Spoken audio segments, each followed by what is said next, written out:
Hello friends, welcome to another video tutorial. In this video, I am going to show you how you can add size, color and unit for the Safecart. To add those things, we need to go to admin panel, scroll to attribute manage. First we will add an unit. To add unit, click on units.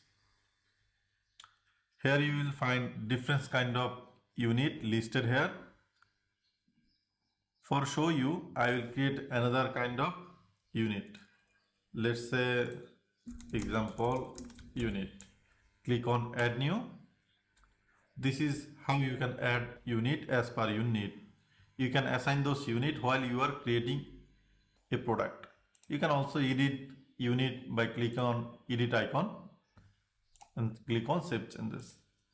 Now I will show you how you can create size for the product. Let's click on size manage.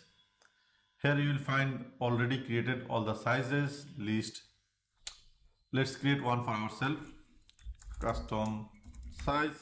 We need to give a code for the size code. Let's give it a 4 as Slack will be automatically generated.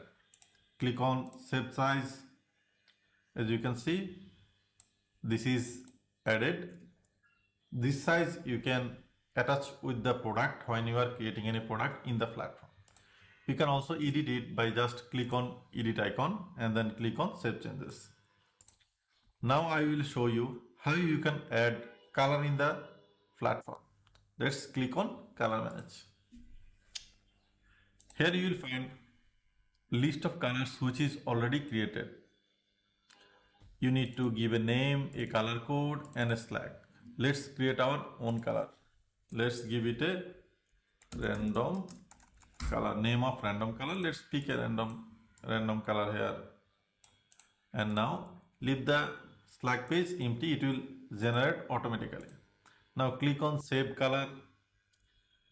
Once you save it, you will see this is added successfully.